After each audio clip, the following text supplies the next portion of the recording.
Si tenemos un recipiente cerrado conteniendo un disolvente, este se encontrará en equilibrio con su fase vapor. Cuando ponemos en contacto una gota de disolución con el vapor, se produce una condensación de disolvente sobre ella con desprendimiento del calor latente de vaporización. En el osmómetro se introduce a la vez una gota de disolución y otra de disolvente en dos termistores. El desprendimiento de calor que se genera al condensarse el disolvente sobre la disolución produce una diferencia de temperatura que es medida como una resistencia a través de un puente de Wheatstone. Dicha magnitud es proporcional a la concentración a través de una constante que involucra al peso molecular promedio número y es de aquí de donde se obtiene este valor. El osmómetro de presión de vapor consta de dos partes principales: la célula termostatizada y la sonda. La célula de medida consiste en un bloque de aluminio anodizado en cuyo interior se introduce un vaso de vidrio. La célula se cierra por arriba con una tapa que tiene unos orificios donde se sitúan unas jeringas. La célula está cubierta con una segunda tapa calefactora, termostatizada a unos grados por encima de la temperatura a la que lo está la célula de medida, donde se calientan las jeringas que contienen la muestra problema en diferentes concentraciones y el disolvente.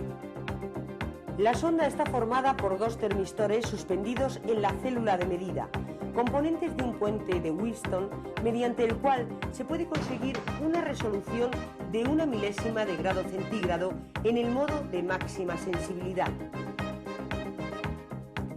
Además del aparato, necesitaremos 10 matraces aforados, una balanza de precisión, un disolvente para el polímero que queramos caracterizar y el polímero en cuestión. Es importante que tanto el disolvente como el polímero estén muy puros, pues de lo contrario obtendríamos un resultado erróneo en la medida.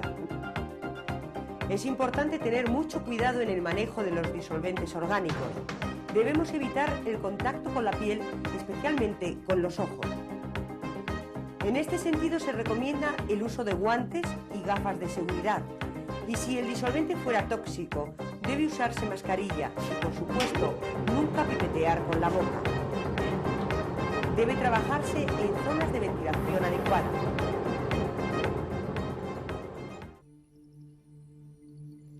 Para introducir la sonda y llenar el vaso con el disolvente, es preciso, en primer lugar, quitar la cabeza termostática y la tapa de la célula que está atornillada a la misma. Normalmente, al hacer esto, el vaso sale simultáneamente del termostato de la célula.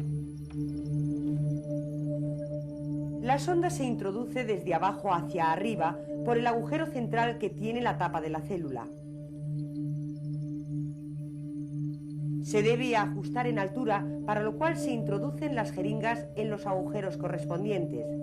De ellas, 5 se dirigen hacia el termistor de la izquierda y una al de la derecha. La altura de la sonda debe ser tal que el extremo de las agujas esté a 1 milímetro aproximadamente de los termistores. Una vez conseguido, se fija con el tornillo existente para este fin.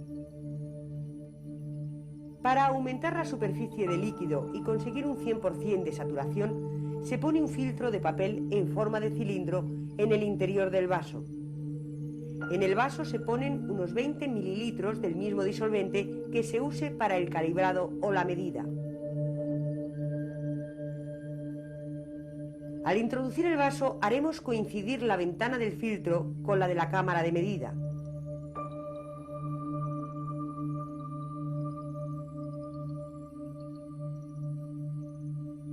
Se pone la tapa de la célula de medida, la cabeza termostatizadora y se une la sonda al cable de conexión, teniendo cuidado de no cambiar la polaridad.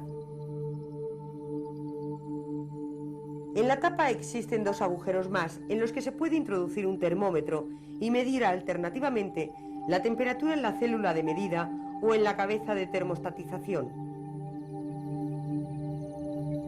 Para empezar a medir, se enciende el aparato y se fija la temperatura de trabajo. Aunque en principio se puede usar cualquiera por debajo de 130 grados centígrados, para cada disolvente existe una temperatura recomendada dependiendo de su punto de ebullición. Podemos consultar en el manual del aparato la adecuada para nuestro caso. La temperatura de la cabeza termostática suele estar de 2 a 3 grados centígrados por encima de la de trabajo y puede corregirse con un potenciómetro que existe en la parte trasera del aparato y que se manipula con un destornillador.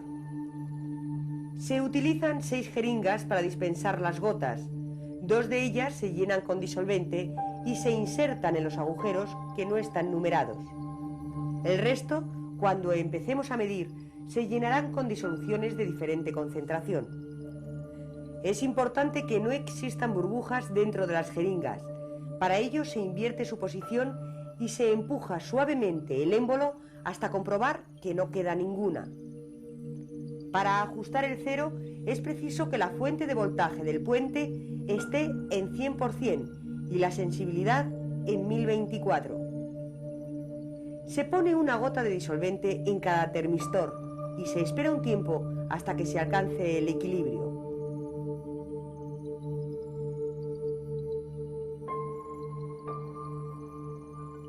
Este es el tiempo requerido para obtener datos reproducibles. En nuestro caso, 6 minutos. Para cada disolvente es diferente, pero a lo largo de la medida se debe siempre dejar el mismo tiempo de espera. Se ajusta el cero con los botones de ajuste grueso y fino existentes. Cuando después de varias medidas se considera ajustado, se cambia el rango de sensibilidad a 512. Este proceso se repite hasta obtener un cero aceptable en todos los rangos de sensibilidad. La demanda de estabilidad en las medidas se incrementa al aumentar el peso molecular de la muestra problema. En las determinaciones normales es suficiente trabajar en el rango de 16 a 4.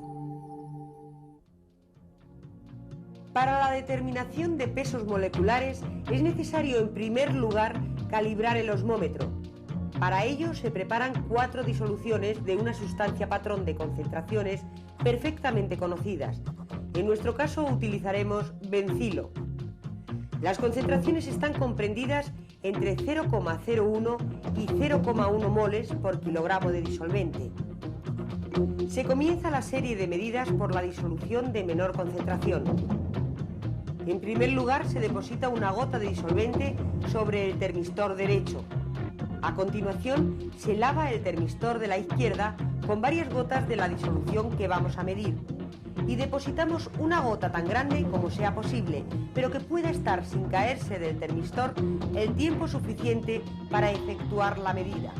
Para conseguir este tipo de gotas se gira suavemente el émbolo de la jeringa en lugar de empujarlo. De nuevo se cubre el termistor derecho con disolvente, siguiendo el mismo procedimiento. Es importante comprobar que el tamaño de las gotas en ambos termistores sea muy semejante, para que en ambos se llegue a una situación de equilibrio al mismo tiempo. Es necesario esperar un tiempo para que se llegue al equilibrio antes de anotar el valor de la lectura en el display. Este tiempo de espera es el mismo empleado en el ajuste del cero. Para asegurarnos de ello, existe un temporizador programable que se activa al presionar el botón de Start. Una vez transcurrido el tiempo programado, el valor de la medida permanece fijo en el display. Se debe medir una disolución tantas veces como sea necesario, hasta que obtengamos una lectura reproducible. Entonces se puede pasar a medir la siguiente disolución, repitiendo el mismo proceso. Es importante medir toda la serie de concentraciones sin interrupción. Al final se comprueba el cero dispensando gotas de disolvente en el termistor de la izquierda. Para cada concentración de disolución obtenemos varias lecturas de señal a partir de las cuales calculamos su promedio S sub I. Con todos estos datos se rellenan las hojas de trabajo en la que aparecen reflejados tanto las condiciones como los datos obtenidos. Para obtener la constante de calibrado, se representa el cociente entre señal y concentración frente a concentración. El valor de la ordenada en el origen es la constante de calibrado del osmómetro en unidades arbitrarias por moles por kilogramo. Esta constante es válida durante un largo periodo de tiempo siempre que se trabaje en las mismas condiciones: rango de sensibilidad, temperatura y disolvente. Para la medida de la muestra se preparan 4 disoluciones cuyas concentraciones en gramo por kilogramo deben ser mucho mayores que las utilizadas en el calibrado, de forma que las señales obtenidas estén dentro del rango de lecturas de la recta de calibrado. Para la preparación de las disoluciones se deben tomar las precauciones típicas a la hora de trabajar con polímeros, es decir, dejar la muestra disolviendo el tiempo suficiente para asegurarnos de que todo el polímero está ya disuelto. Se llenan las jeringas utilizando el mismo proceso que se describió anteriormente y se colocan en los agujeros numerados utilizando el 1 para la más diluida y el 4 para la más concentrada. Se utiliza el mismo protocolo de medida que se empleó para efectuar la recta de calibrado, empezando por la disolución más diluida y haciendo un mínimo de 5 lecturas para cada una de ellas. Se construye una nueva tabla de resultados anotando para cada disolución las diferentes señales obtenidas y las medias de las mismas. De nuevo, la representación del cociente entre señal media y concentración frente a concentración forma una recta a partir de la cual obtenemos una nueva ordenada en el origen, expresada en unidades arbitrarias, divididas por gramo dividido por kilogramo. El valor de peso molecular promedio número se obtiene del cociente entre las dos pendientes K sub P y K sub M.